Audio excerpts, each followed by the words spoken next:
जय हिंद मेरे प्यारे भाई, कैसे हैं आप सब। जेनिथ क्लासेस के यूट्यूब चैनल में आपका स्वागत है। दोस्तों, जैसे कि आपको पता होना चाहिए कि हम अपने चैनल के माध्यम से रीजनिंग और मैथ्स के आपको बेसिक से एडवांस पढ़ाने के लिए बताया गया है कि पढ़ाएंगे, और जैसा कि उस पर काम भी चल रहा है।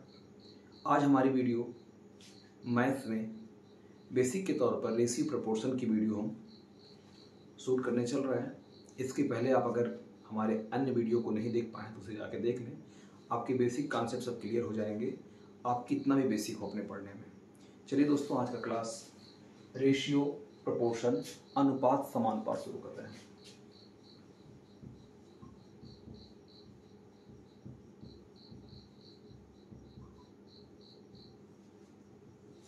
आज की वीडियो बेसिक रहेगी, इसके बाद से हम इस पर सवाल लेके आएंगे। आज आपको बेसिक समझ मिल जाएगा कि अनुपात समानुपात के सवाल को हल करने की विधियाँ क्या होती हैं, और अनुपात में आपको जो कुछ पॉइंट्स होते हैं उसको आप समझ जाएंगे अच्छे तरीके से। देखिए, पहले तो आपको अनुपात का चिन्ह जो क्या होता है, ये होता है, इसको बोलते हैं अनुपात का, और समानुपात का चिन्ह होता है, इसको बोलते हैं समानुपात। जैसे मैंने लिख दिया ए अनुपात बी समानुपात सी अनुपात डी। क्या पढ़ेंगे इसको? ए अनुपात बी समानुपात सी अनुपात डी। इसको लिखने का तरीका क्या होगा? ए अनुपात का मतलब बटा, ए बटा बी, और समानुपात का मतलब क्या होता है? बराबर। इसका मतलब होता है बटा। तो ए बटा बी बराबर सी बटे में कितना आ गया? डी। यानी ये ए बटा बी बराबर सी बटे डी को अगर मुझे फिर से लिखना हो तो मैं इसको लिखूंगा ए बटा हटा ये अनुपात आ जाएगा, बी बराबर को हम समानुपात लिख देंगे, फिर सी इसको अनुपात लिख के क्या लिख देंगे? डी। मतलब मैं इसको ये भी लिख सकता हूँ, इसको ये भी लिख सकता हूँ अपने जरूरत के अकॉर्डिंग। ठीक है, मुझे लगता है आपको अनुपात समानुपात की एक चिन्ह का मतलब और इसको लिखने का तरीका अच्छे तरीके से पता हो गया होगा। ठीक है, तो चलिए अपने सवाल को शुरू करते हैं लगाना।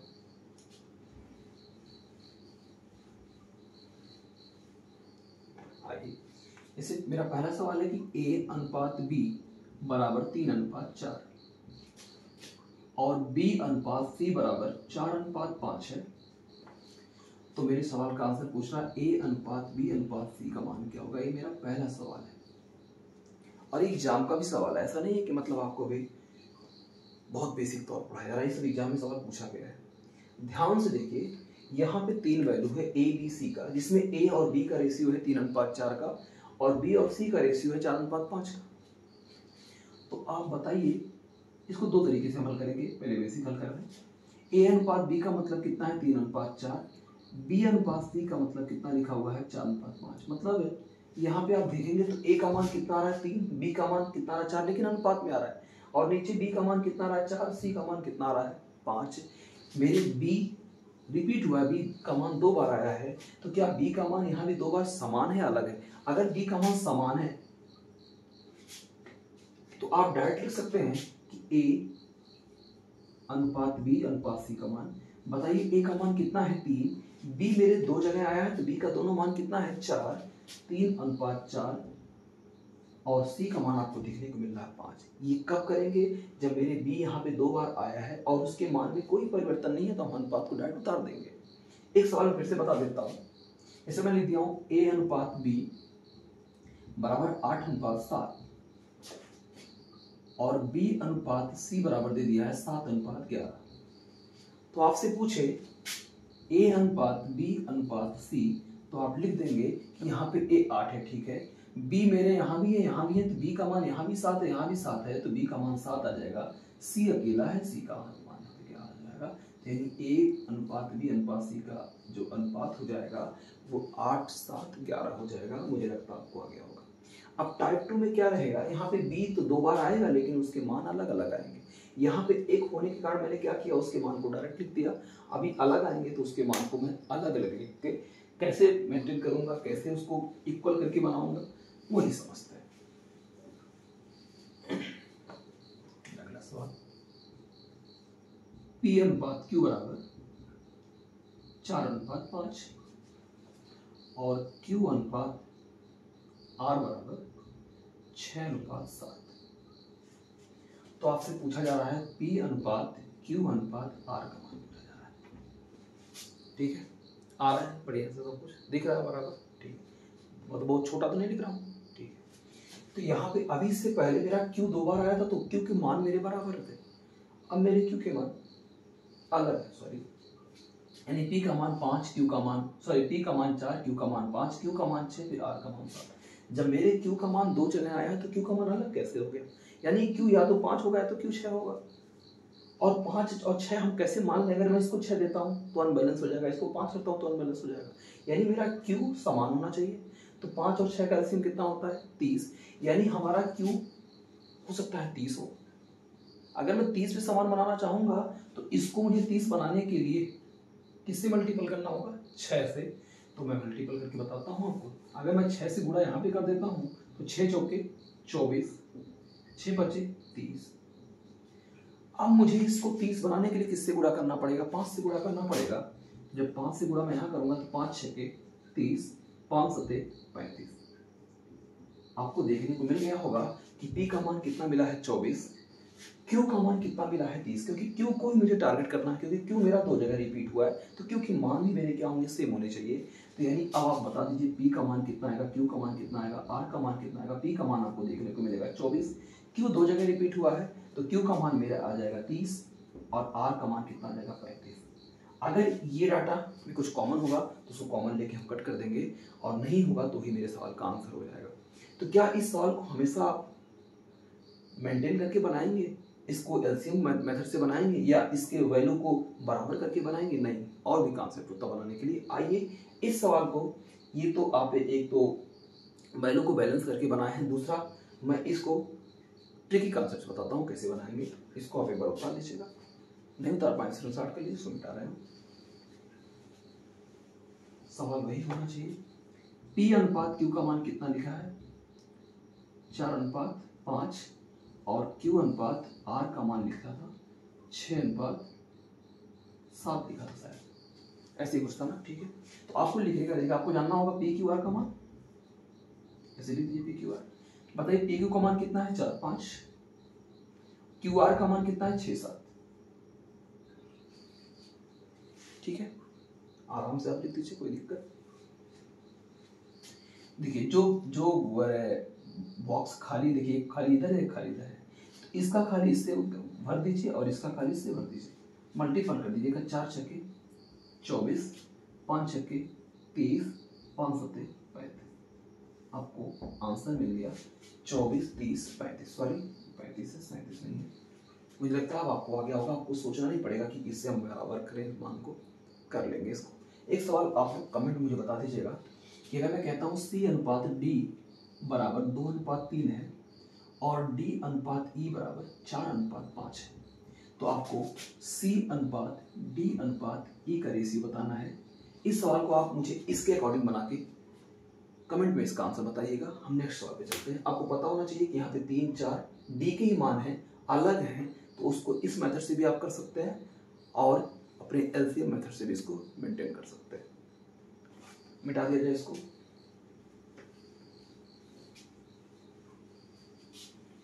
चलिए सवाल थोड़ा बड़ा करते हैं। मेरा तीसरा सवाल, A अनुपात B बराबर 2:3, B अनुपात C बराबर 4:5 और C अनुपात D बराबर 6:7। तो आपको बताना है A अनुपात B अनुपात C अनुपात D। अभी तक तो 2 लोग थे, आप मेंटेन करके बना लेते थे या उस तरीके से बनाते हैं। अब हमारे सारे सवाल उसी अकॉर्डिंग बनेंगे जो अकॉर्डिंग हमारा ट्रिक कॉन्सेप्ट है। तो आप लिखेंगे क्या, 4 लोग हैं ABCD, चारों को ऐसे लिख दीजिएगा। AB का रिलेशन क्या है 2-3, BC का कितना है 4-5 और CD का रिलेशन क्या है 6-7। देखिए ऐसा नहीं है कि आप इधर फिल करके भरिए, ऐसा नहीं है। अगर आप फिल करके भरते तो आपको मल्टीपल करने में बहुत आसानी होगा, वरना इसको आप ऐसे भी कर सकते हैं कि इन तीनों को मल्टीपल एक साथ कर दीजिए तो वो A का मान आएगा, इन तीनों का मल्टीपल करेंगे तो B का मान आएगा, इन तीनों का मल्टीपल करेंगे तो C का मान आएगा, अगर इन सब का मल्टीपल कर देंगे तो D का मान आएगा। मैं समझा दे रहा हूँ। अगर मुझे A का मान निकालना हुआ, तो मैं कैसे निकालूंगा, तो उसके लिए मुझे 2, 4, 6 का गुणा करना पड़ेगा। 2 × 4 × 6 ये A का मान आएगा। अनुपात लग गया। अगर बी का मान निकालना होगा 3 गुणे 4 गुणे 6 आएगा, 3 गुणे 4 गुणे 6 आएगा। अगर मुझे सी का मान निकालना होगा तो 3 गुणे 5 गुणे 6 आएगा, 3 गुणे 5 गुणे 6 आएगा। अगर मुझे डी का मान निकालना होगा 3 गुणे 5 गुणे 7 आएगा, 3 गुणे 5 गुणे 7 आएगा। मुझे लगता है आपको आ गया। कोई वैल्यू मिस हो रही है क्या?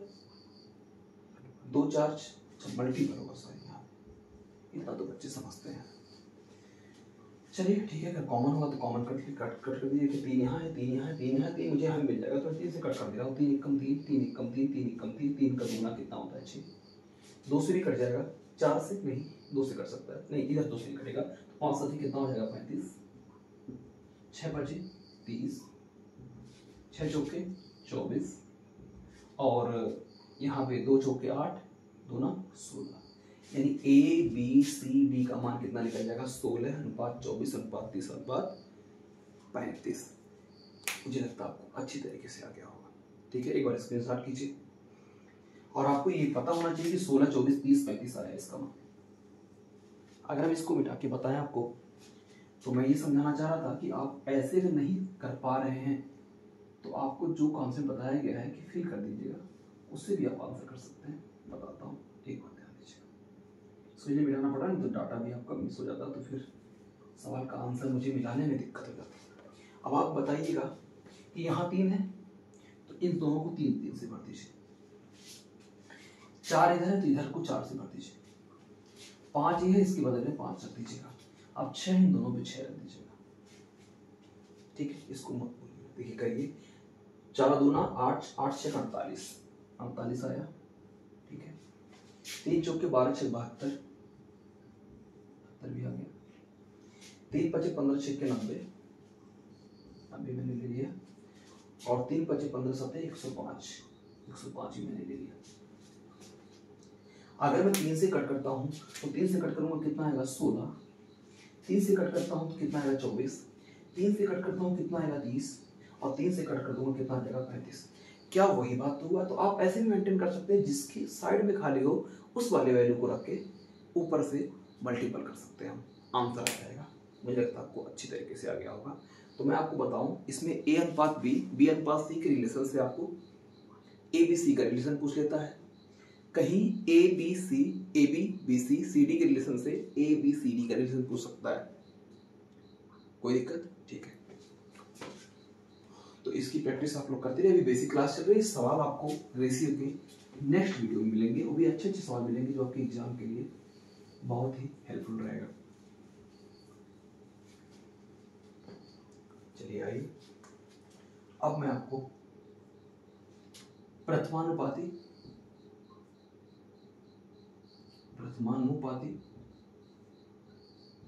द्वितीयानुपाती,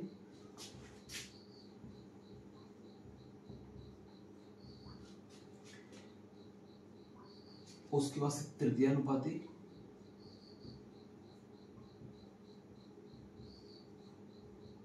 चतुर्थानुपाती और मध्यानुपाती।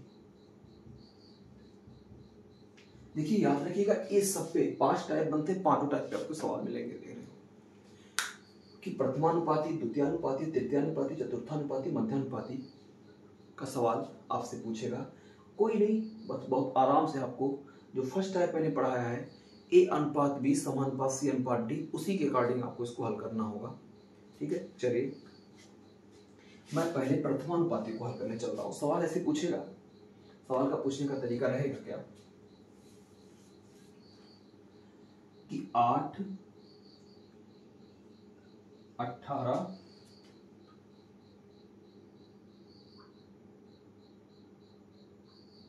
छोटा सवाल लेता हूं, और 36 का प्रथमानुपाती क्या होगा। मेरा पहला सवाल है 8 18 36 का प्रथमानुपाती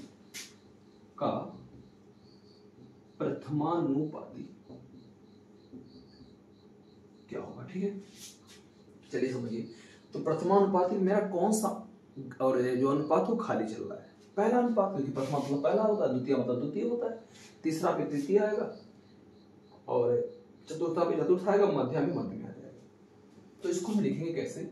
लिखेंगे 8 पहला पूछा तो पहला आपका खाली रहेगा, इसको x मान लीजिएगा। तो x अनुपात 8 समानुपात 18 अनुपात क्या हो जाएगा 36। ठीक है, मैं इसलिए इसको गोली बना रहा हूँ जिससे आपको दिखे, बाकी आप इसको दशमलव लगा के इसे बनाते हैं अनुपात का। तो लिखने का तरीका क्या होगा, x बटे 8 बराबर अनुपात का मतलब बटा समानुपात का मतलब बराबर 18 बटे 36। आपको पता ही होगा 18 कम 18 18 36 कटता कैसे, ऊपर नीचे कट जाता है। और यहाँ पे 2 चौके 8, तो x का मान कितना निकल जाएगा 4 एकम 4, यानी x का जो आप प्रथमानुपाती यानी 8 18 36 का जो प्रथमानुपाती पूछे हैं उसको मैंने क्या माना है x। आपको यहाँ लिखना होगा माना प्रथमानुपाती क्या हो जाएगा x होगा, और x का मान मेरा आया कितना 4, तो इसका प्रथमानुपाती कितना आएगा 4। लेकिन एग्जाम में क्या आपको इतना बड़ा लगाना पड़ेगा, नहीं इतना बड़ा कभी मत लगाइएगा। इसका तरीका क्या होता है लगाने से, इन दोनों में संबंध ढूंढ लीजिए। 18 36 है तो क्या है, दुगना है।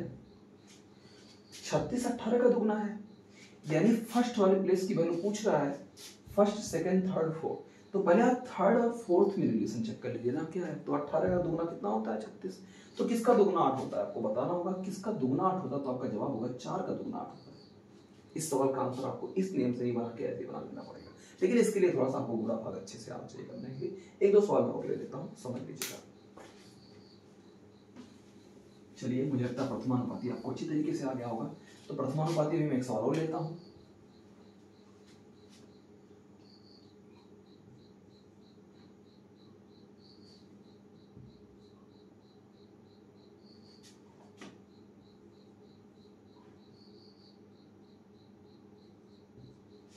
ठीक है, 13.5 20 30 का प्रथमानुपाती क्या होगा, मतलब अनुपात की कौन खाली होगा, यहाँ पे खाली होगा। समझ में आया आपको। यहाँ वाली वैल्यू जानना चाह रहा हूँ इसके, और ये 3 वैल्यू दिया गया, पहले स्थान को खाली करना है। तो आपको लिखने का तरीका क्या होगा, x अनुपात 13.5 समानुपात 20 अनुपात कितना हो जाएगा 30। आप डाटा को कोई भी रख सकते हैं, जो कोई भी नहीं रख सकते, सवाल में सेट करके बनाया गया होगा कि क्यों 20 का 30 ही आ रहा है, कुछ ना कुछ लॉजिक लेके बनाया होगा, समझना होगा। आपको पता होगा, देखने से लग रहा है कि 20 का 1.5 गुना 30 होता है। अब 1.5 गुना क्या होता है, 1.5 गुना निकालने के लिए 20 का 20, 20 का आधा 10, 20 10 30 हो जाता है। तो अगर 20 का 1.5 गुना 30 होता है, तो किसका 1.5 गुना 13 होता है, 13.5 होता है। तो 9 का 1.5 गुना 13.5 होता है, क्योंकि 9 1.5 13.5। कैसे, अगर मैं 9 में 1.5 से गुणा करता हूँ तो 15 9 कितना होता है 135, 10 और 1 अंक लग जाएगा। तो यहाँ पे करेक्ट आंसर मेरा क्या आ जाएगा, 9 आ जाएगा। ये उसे आएगा जिसको थोड़ा सा कैलकुलेटिव जो कैलकुलेशन है वो पता है, थोड़ा कैलकुलेटिव सवाल को करने का उसको आइडिया है। कैसे, 20 का 1.5 गुना 30 होता है, तो 9 का 1.5 गुना 13.5 होता है। अगर आपको नहीं पता है तो आप उसी बेसिक कॉन्सेप्ट लगाए जो इससे पहले लगाया गया। कैसे, अगर मैं कहूँगा x के बटे में कितना आएगा 13.5 बटा को हमने बटा और अनुपात को बटा ले लिया, समानुपात को बराबर कर लिया, 20 बटे में क्या कर लूंगा 30, 1 0 से 0 कर दिया। इस 3 को इससे मैं काटता हूँ तो 3 चौके 12, 3 बचे 15, तो x बराबर आ जाएगा 4.5 का दोगुना। 4.5 का दोगुना को पता होना चाहिए कितना आएगा, 4.5 का दोगुना कितना आ जाएगा 9, क्योंकि 4 का दोगुना होता है 8 और आधा का दोगुना होता है 1, 4 दूना 8 और 1 कितना हो जाएगा 9।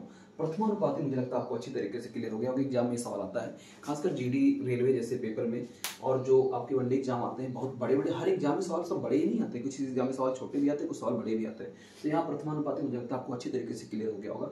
अब अगर मैं समय को बचाने की बात करता हूँ, तो द्वितीय अनुपाती जब पूछेगा तो भी आपको 3 वैल्यू देगा, तो आपको दूसरे स्थान वाली वैल्यू ज्ञात करनी होगी। तृतीय अनुपाती पूछेगा तो उसके लिए बताता हूँ, पहले हम द्वितीय अनुपाती को समझा देते हैं।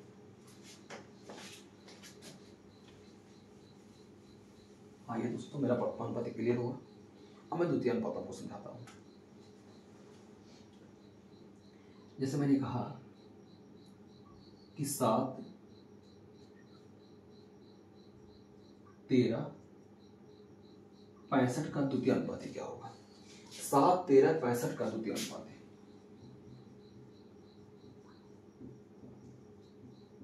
द्वितीय अनुपाती क्या होगा, 7 13 65 का द्वितीय अनुपाती क्या होगा। तो फिर वही है कि आपको पहला वैल्यू दिया है, तीसरा वैल्यू दिया है, चौथा वैल्यू दिया है, तो वैल्यू कौन सा खाली है, सेकंड वाला खाली है। देखने का तरीका क्या होगा, 7 अनुपात x समानुपात 13 अनुपात 65। अब आप बताइए कौन सा वैल्यू खाली चल रहा है दूसरे स्थान पर, तो सवाल क्या बन जाएगा, द्वितीय अनुपाती। और अगर ये वाली वैल्यू खाली होती तो कौन सा सवाल बन जाता, प्रथमानुपाती। ठीक है, लिखने का तरीका क्या होगा, 7 बटे अनुपात हटाइए बटे में x समानुपात मतलब बराबर 13 बटे में कितना हो जाएगा 65, 13 बचे 65, इस x का मल्टीपल यहाँ पे होगा x हो जाएगा, 7 बचे कितना हो जाएगा 35 हो जाएगा, x का मान कितना निकल के आ जाएगा 35, यानी आपको बोलना पड़ेगा 7 13 65 का द्वितीय अनुपात क्या हो जाएगा 35 हो जाएगा। आप ऐसे भी कर सकते हो कि 13 का कितना गुना 65 होता है, 13 का 5 गुना 65 होता है, तो 7 का 5 गुना कितना होता है, करेक्ट आंसर 35 हो जाएगा। मुझे लगता है आपको अच्छी तरीके से आकर वर्क से स्टार्ट कर लीजिए इसको, वीडियो को हमारे शेयर करते रहिए, अपने यार दोस्तों में भेजते रहिए। बहुत सारे ऐसे बच्चे हैं जो बेसिक ज्ञान से अधूरे हैं, बड़े सवाल अगर उनके पास आते हैं तो कैलकुलेशन से मार खा जाते हैं। आपको पता होना चाहिए ऊपर नीचे हम कैलकुलेशन कर सकते हैं। 13 को 65 में हम 5 बार कट कर दिए हैं और इस 7 और 5 का आपस में तिरछा गुणा होके और इस x का गुणा 1 के साथ करके x 7 बचे कितना आ गया 35, इस सवाल का आंसर कितना आ जाएगा 35। ठीक है, मुझे लगता है आपको अच्छी तरीके से सवाल आ गया होगा। प्रथमानुपाती द्वितीयानुपाती में आपको कोई दिक्कत नहीं होगा। अगर दिक्कत आती है तो कमेंट में मुझे बताइए कि आपकी वीडियो बनाने का तरीका तेज है या लैंग्वेज में कहीं कोई त्रुटि आ रही है या हमारी भाषा में कोई स्पष्टीकरण नहीं हो पा रहा है, तो आप उसको हमको कमेंट के माध्यम से बता सकते हैं। नेक्स्ट वीडियो में उसको सुधार कर लिया जाएगा। आइए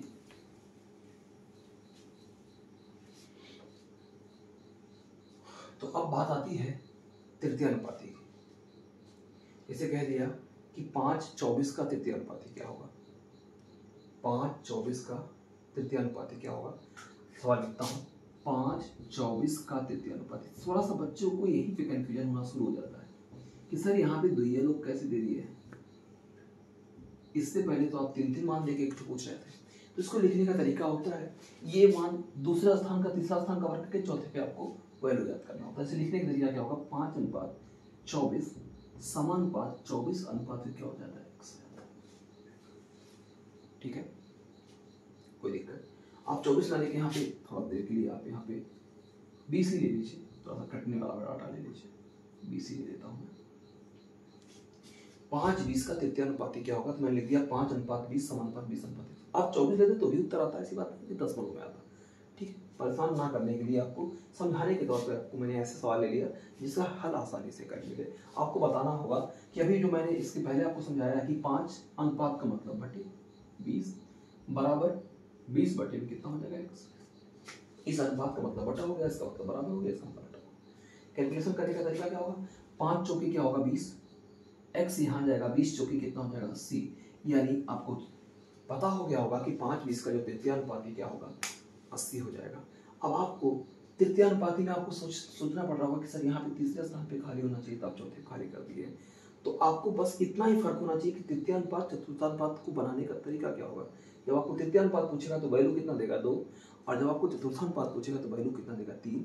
अभी हम अगले सवाल से स्पष्ट कर लेंगे कि तृतीय अनुपाती और चतुर्थानुपाती का फर्क क्या होगा। स्टार लगा लीजिएगा क्योंकि बहुत सारे बच्चे इस पे तृतीय अनुपाती में तीसरे स्थान में वैल्यू को ज्ञात करते हैं, इसलिए ये सवाल अपने आप में अच्छा माना जाता है।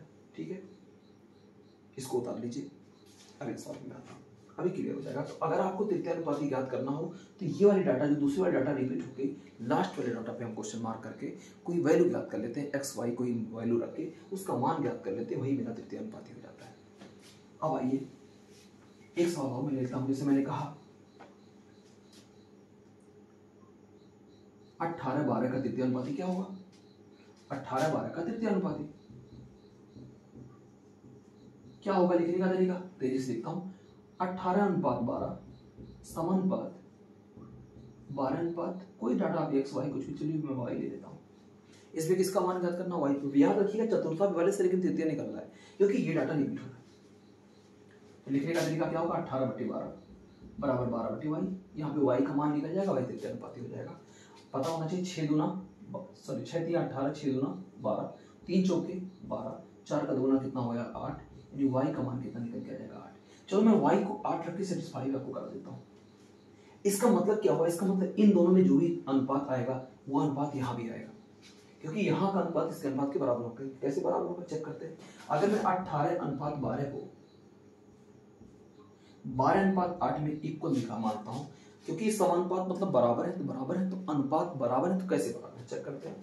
6 3 18, 6 2 12, यानी इधर में अनुपात का क्या आया है 3/2, तो मुझे इधर भी 3/2 ही देखना होगा। अगर 3/2 नहीं आए हैं तो समानुपाती नहीं हो जाएंगे, बराबर ही नहीं पाएंगे। लेकिन होंगे कैसे नहीं, 4 का दुगुना 8, 4 का तिगुना कितना हो जाएगा 12। देखिए 3 2 इधर भी आया, 3 2 इधर आया, इसलिए कहते हैं कि इस मान का और इस मान के इधर का, इधर साइड का रेशियो इधर की साइड के रेशियो के इक्वल होता है।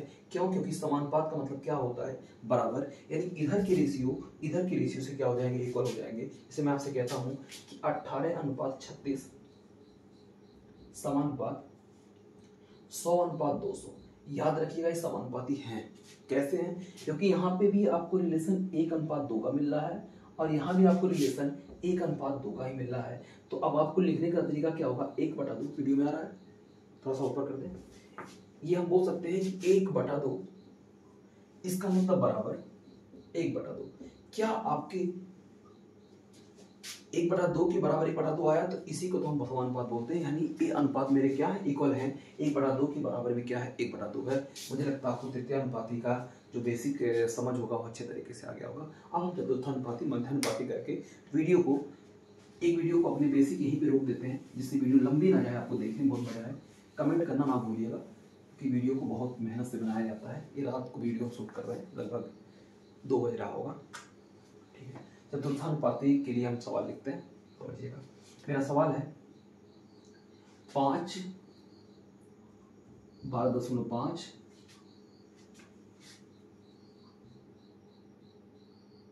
11 का चतुर्थानुपाती। ठीक है, अब आपको समझना पड़ेगा कि तृतीय चतुर्थ में फर्क क्या है। चतुर्थ में कितनी वैल्यू आई? 3। कौन सी वैल्यू घट रही है? 1 वैल्यू। तो किसके स्थान पे होगी? चौथे स्थान पे। लिखने का तरीका क्या होगा? 5:12.5 समानुपात 11:x ले लेता हूं। पहला, दूसरा, तीसरा, चौथा। तो इसको क्या बोलेंगे आप? चतुर्थानुपाती। हल करने का तरीका क्या होगा? 5/12.5 बराबर 11 में क्या हो जाएगा? x। पहले बेसिक हल करिए, फिर आपको ट्रिकी हल करवा देते हैं। सभी का मैं हल करता हूँ। तो 5 दूना 10, 5 25 25, 2.5 और 11 का 2.5 गुना कर देंगे हम, तो x का 1 में गुणा होगा, क्योंकि यहाँ पे 1 होता है 5 की 5, 5 से 2.5 बार करके है।